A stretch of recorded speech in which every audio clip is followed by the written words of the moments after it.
The station hung in the endless dark like a glittering city of glass.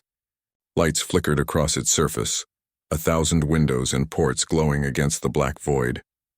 Ships of every size and shape drifted in and out, moving carefully along the assigned lanes that wrapped around the station like shining threads. Some ships were small and quick, used for trade and transport. Others were enormous, shaped like moving fortresses built to show power. Inside, the great hall stretched like a cathedral. Its ceiling was high, its walls polished metal with silver lines that shone like rivers.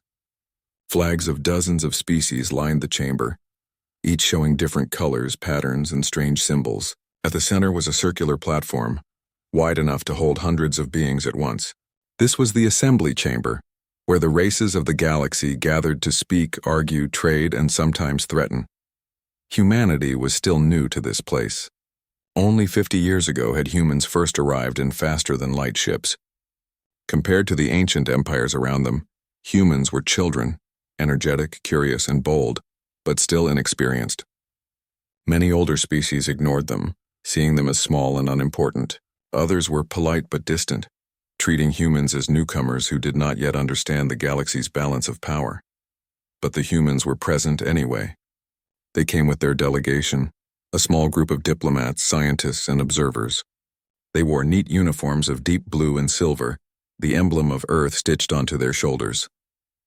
Among them was Ambassador Marcus Hale, a tall man with gray in his hair and steady eyes. He had been attending these meetings for years, though he rarely spoke. He knew how little attention humans received. He knew most aliens saw them as weak.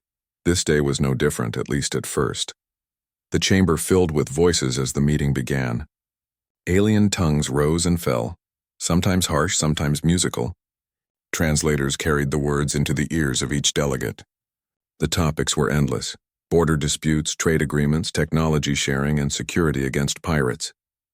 As usual, humans sat quietly listening, waiting for a chance to be noticed. Marcus leaned back in his chair, his hands folded. He had heard it all before. To him, these assemblies felt less like cooperation and more like a game of power. Old empires holding their positions while younger ones tried to gain scraps of influence. Humanity had little to offer compared to the great powers. No matter what was said, they were rarely included. Then it happened. The great doors at the far side of the chamber opened. At first, no one paid attention. Late arrivals were not unusual. But when she walked in, the air seemed to shift. She was human, yet none of the delegation knew her. She did not wear the formal blue and silver uniform. Instead, she wore simple clothing, plain fabric, pale in color with no sign of rank or wealth. She moved with calm steps, unhurried, almost graceful, as though she belonged there more than anyone else. The guards by the door turned to stop her, but for some reason they froze. Their weapons stayed lowered. Their eyes followed her, uncertain, almost uneasy. The room grew quieter as she walked forward. Conversations faltered. Aliens with 4 eyes or glowing skin turned to look. Voices faded to whispers. Something about her drew every gaze, though no one could say why. She reached the center of the chamber, the very heart of the circular floor where the strongest leaders usually stood. And then, she simply stopped. She looked around at the gathered races, her eyes calm, her face serene. And then she smiled. It was not a large smile, not mocking or forced. It was small, warm, and steady.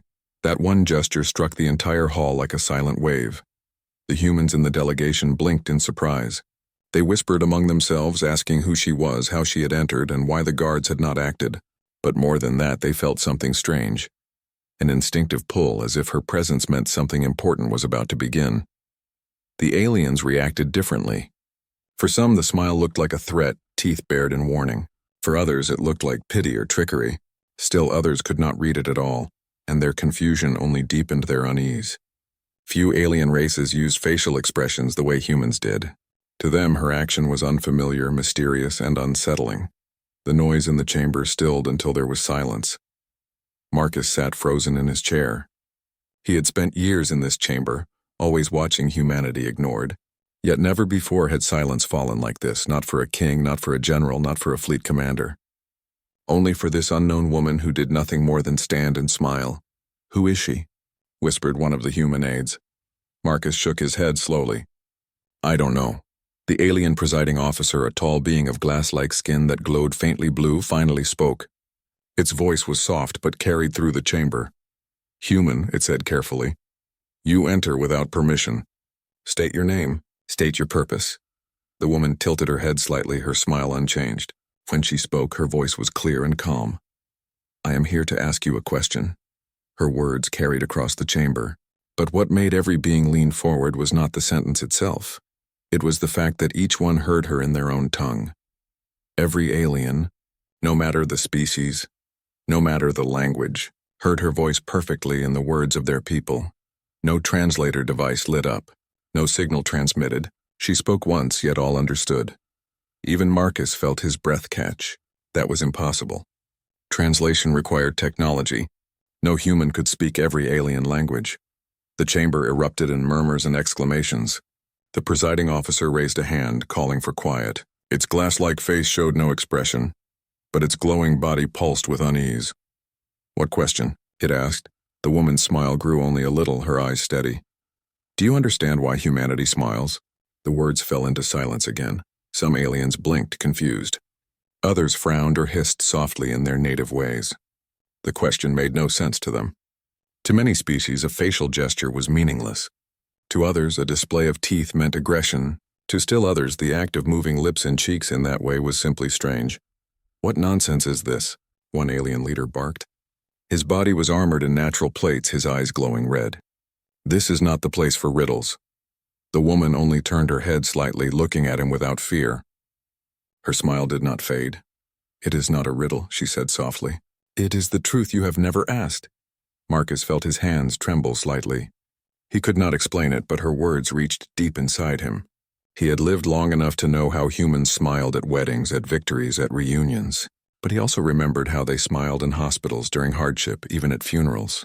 A smile meant many things. He realized what she asked was not simple. It was a question about what humanity was. The chamber remained silent, filled with waiting eyes. At last, the presiding officer leaned forward. Explain. The woman nodded gently. Her smile softened, almost tender. The silence of the chamber felt heavy, as if the air itself was holding its breath.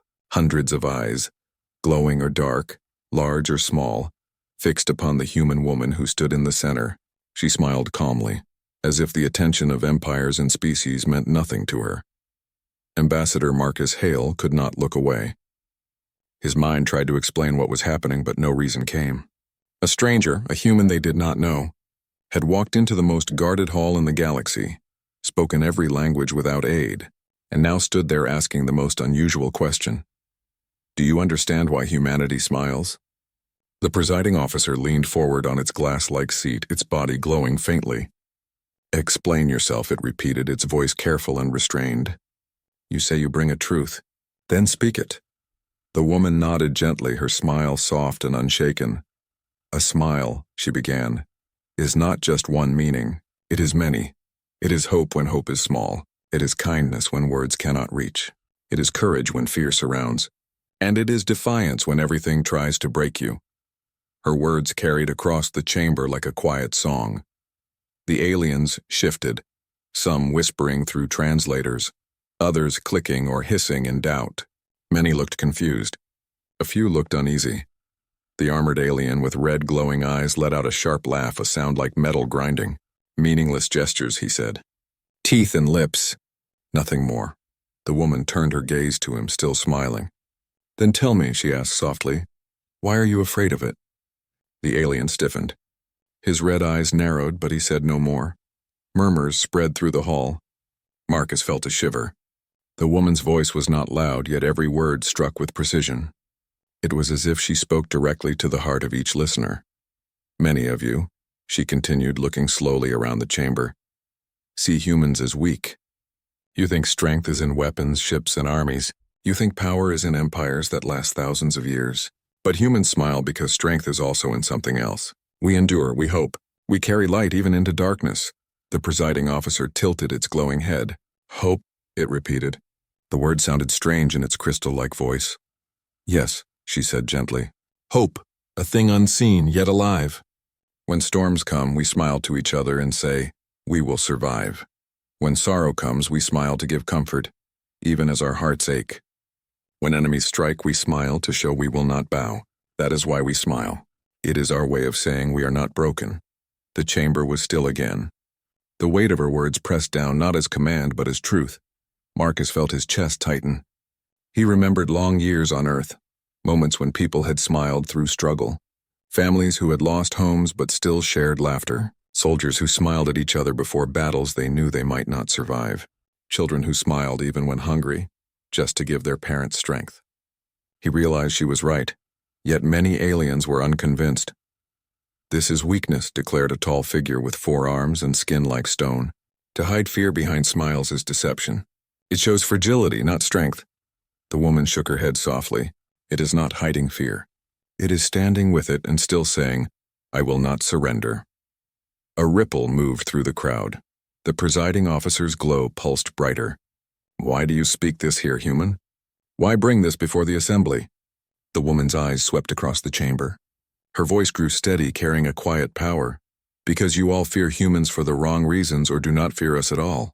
You measure us only by what you see, our small fleets, our young colonies, our fragile worlds. You believe you understand us, but you do not. Humanity is more than ships and soldiers. Humanity carries something no weapon can destroy, and that is why I am here." Her words cut through the air like a blade. Ambassador Marcus could feel the change. The chamber had always seen humans as background, irrelevant newcomers. But now every leader listened. Some frowned in disbelief. Some narrowed their eyes in suspicion. Others leaned forward, curious, uneasy. The red-eyed armored alien suddenly stood, his plated body towering over the others. His voice roared, shaking the walls. "Enough of this. These are empty words. We demand proof. Show us this strength that you claim is in smiles and hope. Prove it." His challenge echoed, and many in the chamber nodded or murmured in agreement. They wanted evidence, not speeches. The woman did not flinch. Her smile remained calm, her eyes unshaken. "Very well," she said softly. "You shall have proof." Marcus's heart skipped a beat. Proof? How could she show such a thing? The presiding officer raised its hand for silence. "If there must be proof," it said, "then it will be in trial." The ancient way. Whispers spread quickly. The ancient way was an old method of testing, placing beings into survival trials, environments designed to strip away false strength and reveal true endurance. The woman bowed her head slightly. "I accept." Marcus rose from his seat, unable to remain silent. "Wait, who are you? What authority do you have to speak for humanity? This could risk everything." The woman turned to him for the first time. Their eyes met, and though she said nothing, her smile spoke volumes. Marcus felt a strange calm, as if she carried all the answers he sought. She faced the chamber again. "Bring the trial. Let all who doubt see the truth." The presiding officer's glow brightened. "So it shall be." The great chamber filled with sound again, voices, murmurs, arguments. Some aliens looked eager, others doubtful, but all were watching humanity now. Marcus sat slowly, his mind racing. He still did not know who she was or how she had walked into this place or why the guards had allowed her. But one thing was certain. The assembly would never forget this day. At the center of it all, the mysterious woman stood calmly, her smile unchanged, as if the weight of empires was nothing to her. And though Marcus could not explain why, he believed her. The chamber did not rest after the woman's acceptance of the trial. Voices rose, echoing off the high ceiling. Some delegates demanded details, others shouted warnings, and some whispered eagerly as if waiting for a performance. The presiding officer raised its glass-like hand and silence slowly returned. "The trial will be held," it said. Its glowing body pulsed with finality. "The stage shall be the labyrinth. It is the oldest and harshest test. Those who enter face what breaks the mind, not only the body. If humans claim endurance, then let it be proven." Marcus Hale sat frozen in his chair. The labyrinth. He had heard of it, though only in fragments. It was no mere obstacle course. It was a place built long ago by unknown architects, a maze that shifted and adapted, designed to press every weakness: hunger, fear, loneliness, despair. Few had walked it and returned unchanged. The human delegation looked to Marcus for answers, but he had none. His voice felt dry when he spoke. "We did not agree to this. This could destroy our standing, but no one listened to him. All eyes remained fixed on the woman at the chamber's center. She bowed her head slightly. "We accept the labyrinth." The presiding officer's glow dimmed as though marking her words. "So be it. 3 days from now, the trial will begin." The waiting days felt endless. In the human quarters of the station, Marcus paced like a restless shadow. The other delegates argued constantly. Some said they should refuse the trial, withdraw entirely before humanity was humiliated. Others argued they could not back down now. If they did, the galaxy would laugh at them forever. Marcus listened, but his thoughts always returned to her. Who was she? She never joined their meetings, never explained her name or her origin. She simply appeared, always calm, always smiling. The guards no longer questioned her presence. Even the station itself seemed to accept her as if she had always belonged.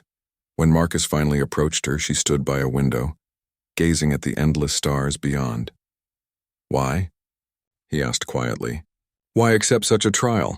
If we fail, humanity will be weaker than ever." She turned to him, her smile gentle. "Failure is not what you fear," she said. "You fear being seen as fragile. But fragility and endurance are not the same. Do you not remember?" Marcus frowned.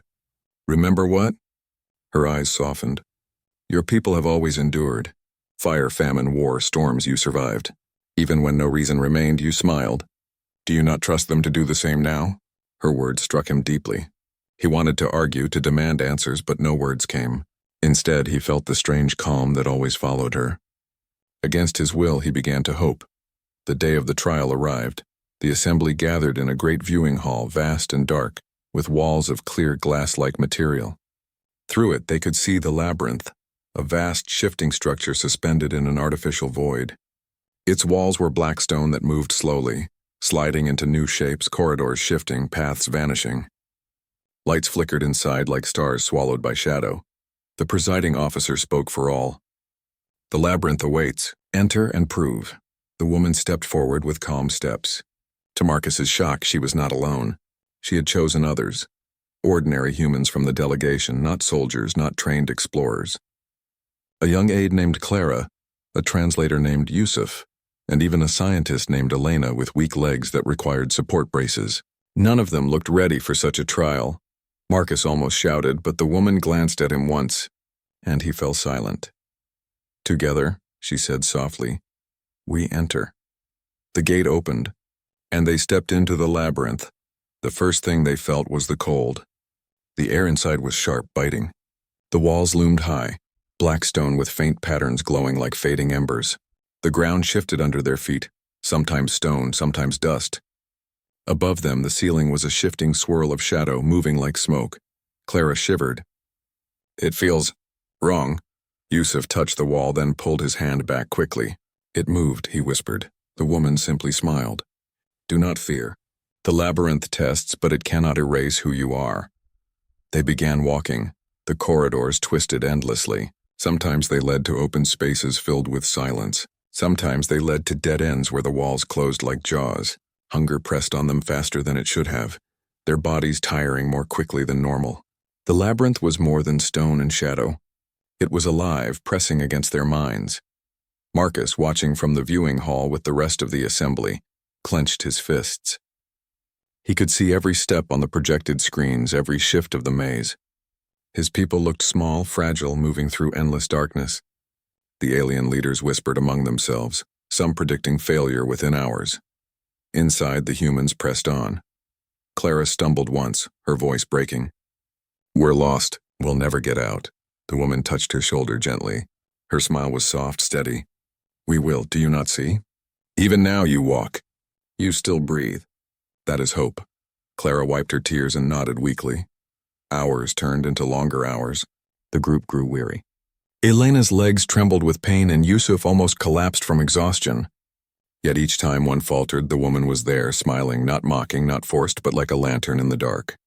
Somehow it gave them strength to take another step. The labyrinth shifted again. A wall slid open, revealing a wide chamber.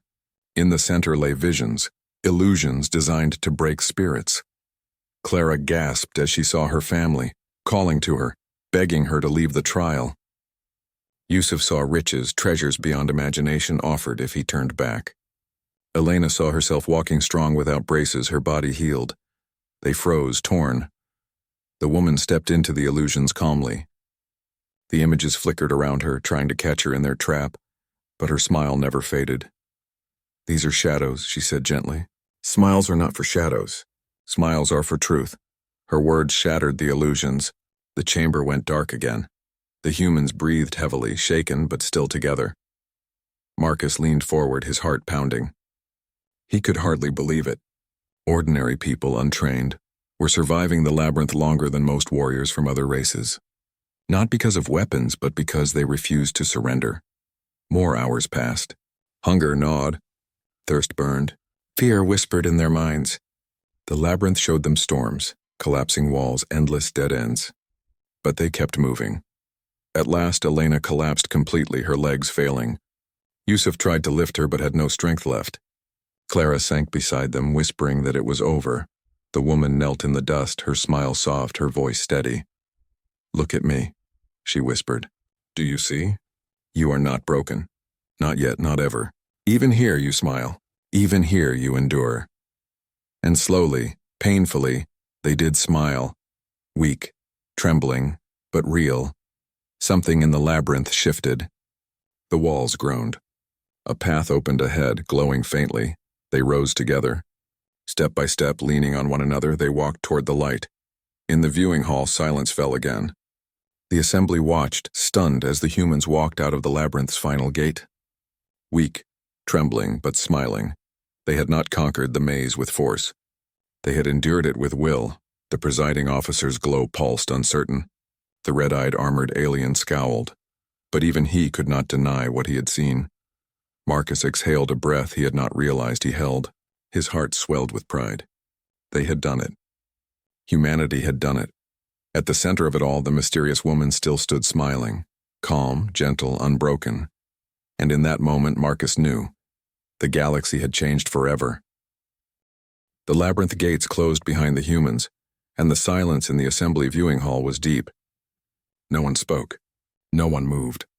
The vast gathering of alien leaders, merchants, commanders, and scientists sat frozen, staring at the fragile group that had emerged from the trial alive. Clara, Yusuf, and Elena were pale, weak, their clothes torn, but they stood upright. Their eyes were tired, yet in each of them burned a strange light. They had not left the labyrinth broken. They had left it smiling. At the center of them, the mysterious woman stood as she had before, calm, serene, her faint smile unchanged. She looked untouched by hunger or pain, as though the labyrinth had no power over her.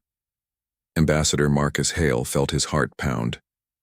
For years, humanity had been ignored, treated as a child race unworthy of attention.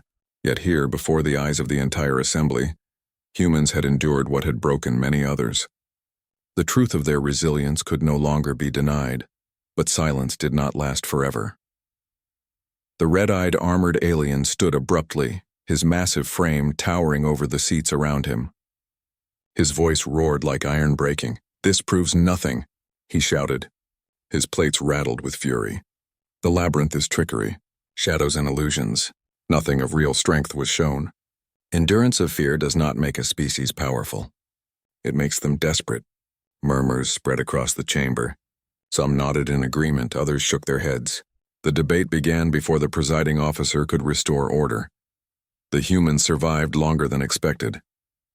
Perhaps the labyrinth was weakened. No, I saw it shift.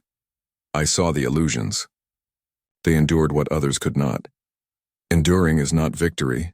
Marcus rose to his feet. His voice was steady, though inside he trembled. They endured what no others would. And they did so without weapons, without armies, without threats. They stood together and they walked out alive. That is strength. The red-eyed alien slammed a fist against the metal railing, the sound echoing through the hall. Strength is conquest. Strength is dominance. Let us see if humans endure when real force is upon them. The woman turned her head toward him, her smile gentle, unshaken. "You fear us," she said softly. The alien snarled. "I fear nothing." Her eyes did not waver. "Then why do you rage?" The words cut through him like a blade. His plate stiffened, his red eyes narrowing, but he did not answer. The silence that followed was heavier than his roar. The presiding officer finally raised its glass-like hand, its glow pulsing bright. Enough, the trial has spoken. Humanity has shown endurance. Whether it is strength or weakness is for the assembly to decide. But decision did not come easily. The chamber erupted again with voices, some defending humanity, others dismissing them. Old empires whispered of danger. Younger races whispered of hope. That night in the human quarters, Marcus sat with the survivors. Clara's hand shook as she sipped water. Yusuf lay back with his eyes closed, muttering prayers of thanks. Elena rested with her braces adjusted, her face pale but calm. The woman moved among them like quiet light. She tended to them, spoke to them, encouraged them. Her smile never faded. Marcus finally approached her, his voice low. You have changed everything, but you've also made enemies. That red-eyed brute will not forget today. He will seek to prove us weak again. She looked at him, her eyes soft. Then let him. Truth does not fear challenge, Marcus frowned. But who are you? You speak for us as if chosen, yet none of us know your name. Her smile deepened, though she did not answer. Names are less than meaning. What matters is not who I am, but what I remind you of. Marcus shook his head, frustrated, but something in her gaze silenced him. The next assembly was more crowded than ever. Word of the trial had spread across the station, and many who had ignored humanity before now came to witness the debate. The presiding officer opened the session. The humans have walked the labyrinth. Now the assembly must decide what it means. Will we see in them weakness disguised as endurance? Or will we see strength that others have forgotten? The red-eyed armored alien immediately rose. His voice boomed with challenge. I demand a true test, he growled. Not illusions, not tricks of the mind. Let them face struggle against reality, against force, against power. Let us see if they smile then. A wave of approval came from his allies. His empire had long ruled through strength, crushing weaker species. They wanted humans put in their place. Marcus's stomach tightened. If humanity refused, they would look like cowards. If they accepted, they risked destruction. But before he could speak, the woman stepped forward once again. Her smile was calm, her voice steady. We accept, she said. The chamber gasped. Marcus's heart stopped. The presiding officer's glow pulsed. Accept what? The woman's eyes turned to the red-eyed alien. We accept your challenge. Test us with force. Test us with struggle, and you will see why humanity smiles. The alien sneered, his teeth glinting. So be it, then tomorrow the proving ground will open, and we shall see your species crushed. He sat heavily, his plates clanging against the seat. That night, Marcus confronted her in the quiet of the human quarters. Why? He demanded. Why do you keep leading us into trials? Do you want us destroyed? Her smile was calm. Do you not see? Each trial reveals what you already are. You fear failure because you think the galaxy watches only for weakness. But they watch for truth, and truth cannot be destroyed. Marcus stared at her. His voice lowered. I should not trust you. You appear from nowhere, speak for us without name or history, and yet I believe you. Her eyes shone with quiet warmth. That is because you already know me, not as one person, but as what you are. Her words echoed in his mind long after he left her side. The next day, the proving ground opened. It was no illusion this time. The proving ground was a vast arena of metal and stone, built for contests between species. Its walls rose high, lined with viewing platforms. Thousands gathered to watch, leaders, soldiers, traders, and common folk. At the center, the red-eyed alien and his warriors stood, towering and armored, weapons gleaming in the artificial sun. They were built for war, their bodies engines of muscle and plate. Across from them, the humans entered. Marcus walked with them now, chosen as witness. Clara, Yusuf, and Elena came again, their bodies still tired but their spirits unbroken. The woman led them, her smile unchanged. The alien commander roared. When the signal sounds, there will be no mercy. Only victory or defeat. The presiding officer raised its glowing hand. Let the proving begin. The ground shook with the sound of drums. The alien warriors advanced like a storm, their weapons striking. The humans scattered, dodging, stumbling. Marcus's heart pounded as he tried to shield the weaker ones. Clara cried out as a blow grazed her arm. Yusuf fell to his knees, gasping. But the woman stood in the center, calm, smiling. She raised no weapon. She struck no blow. She only stood, her eyes steady, her smile gentle. and somehow it stopped the aliens. They slowed, confused. Their weapons wavered. They had seen defiance before, they had seen rage, they had seen terror, but they had never seen this. Fragile beings smiling in the face of overwhelming power. The red-eyed commander roared and charged her himself. His massive blade swung down with all his fury, but when he struck, the ground cracked and she stood untouched. The blow had missed, though she had not moved. Her smile deepened. You cannot crush what does not bow. The commander froze, his red eyes wide. The humans, though tired, though wounded, rose again. Clara helped Yusuf. Elena stood on her braced legs, trembling but upright. Together they faced the warriors, their faces bruised, their bodies weak but smiling. The arena fell silent. The alien warriors, trained to fight until death, stepped back. Not from wounds, not from defeat, but from something they could not name. For the first time they felt fear, not of human strength but of human spirit. The presiding officer's glow pulsed bright, brighter than ever. The proving is done. Humanity stands, the arena erupted in voices. Some shouted in disbelief, others in awe. Some feared, some admired. But none could deny it. Marcus stood among his people, his chest heavy with pride. He looked at the woman, still smiling, still calm. And he knew everything had changed. The proving ground lay silent after the trial. Dust still floated in the air where weapons had struck. The metal floor was cracked, but the humans still stood. They were bruised, tired, and shaking, but they had not fallen. The red-eyed commander stood frozen, his massive blade lowered. His warriors, who had marched with him so proudly, now stepped back with uncertain eyes. None of them understood what had just happened. They had seen humans beaten, yet never broken, and still at the center of it all she stood, calm, untouched, her gentle smile unshaken. The presiding officer raised its glowing hand. The proving is complete. By endurance, by will, and by spirit, humanity has stood against force. The assembly hall erupted. Some voices cheered, others shouted in anger. Old powers whispered of danger. Younger species whispered of hope. No one remained silent. Marcus Hale, standing among the survivors, felt pride burn in his chest. Yet his mind was restless. The woman at the center of it all, who was she? Why had she appeared? And why had she chosen this moment to change everything? That night, the humans returned to their quarters. The survivors lay on simple beds, receiving treatment. Clara whispered soft words of comfort to Yusuf, who still shook from exhaustion. Elena's braced legs were swollen, but she smiled faintly. Marcus could not rest.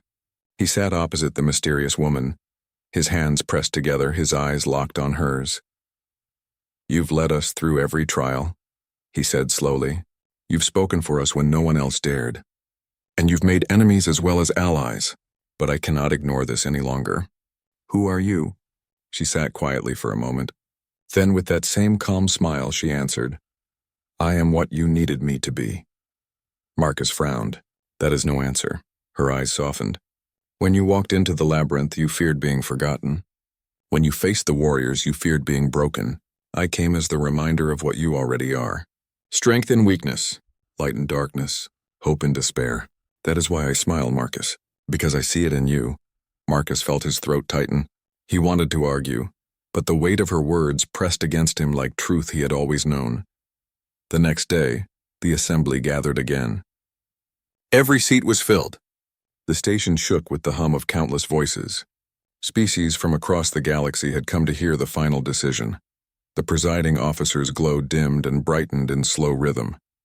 "We have seen the humans endure the labyrinth. We have seen them face force without surrender. Now we must decide. Will humanity be recognized as equal among us or cast aside once more?"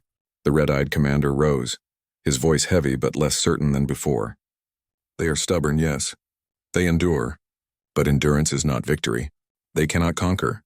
They cannot rule," others shouted back. "And yet they could not be crushed." "They smile when they should fall." "That is dangerous." "No, it is powerful. It is hope." The chamber boiled with voices. Then, without warning, the woman stepped forward. Her smile was steady, her voice clear. "You speak of conquest. You speak of rule. But you forget why you gather in this hall. Not to decide who can destroy, but who can endure together. For what is strength if not shared?" The chamber stilled. Her eyes swept across the assembly, her gaze calm yet piercing. "You call humans weak. You call them small. Yet in their weakness they find each other. They lift one another when they fall. They smile when the shadows press close. That is what you fear, not their power. Their spirit. The presiding officer tilted its glass-like head. You speak as though you are not one of them. Who are you? The chamber leaned forward. The woman's smile deepened. She did not step back. I am not one, I am all. I am what rises in them when they should collapse. I am the hand that helps, the heart that hopes, the light that refuses the dark. Call me what you will, a guide, a shadow, a dream. But know this, I am humanity, as it remembers itself. The words echoed across the chamber like thunder. Marcus froze, his heart pounding. She was not just a person. She was something greater, something beyond name. The presiding officer's glow flickered. Then you are no single being. Her smile was serene. No, I am every moment they chose not to surrender. A hush spread. Even the red-eyed commander was silent. For a long time, no one spoke. Then a young alien, small and fragile, rose from the lower seats. Its voice trembled. My people, we were broken by the red-eyed empire long ago. We lost hope. We believed no one could stand without falling. But today, I saw them smile when beaten. I saw them rise when broken. And I remembered. We can rise too, another voice followed. Then another. Soon the chamber filled not with shouts of anger, but with voices of hope.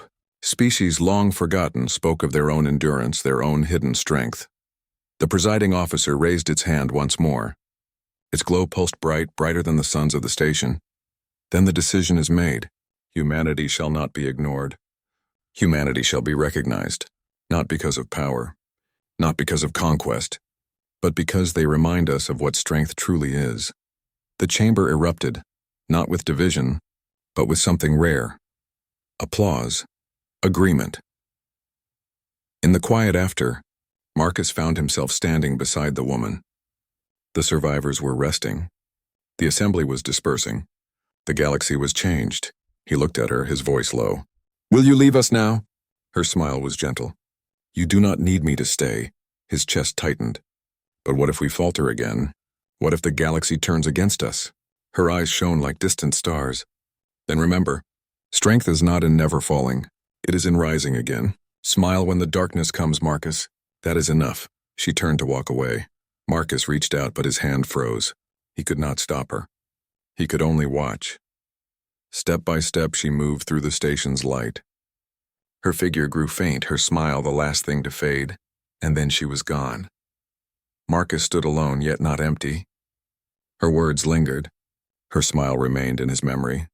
Humanity was not the same as before. The galaxy was not the same. Clara, Yusuf, Elena, all of them had survived because of her presence. But Marcus now understood she had not given them strength.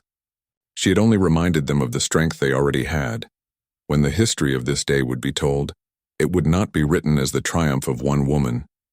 It would be remembered as the moment when humanity, fragile and small, stood smiling before the galaxy and changed everything. And Marcus smiled too.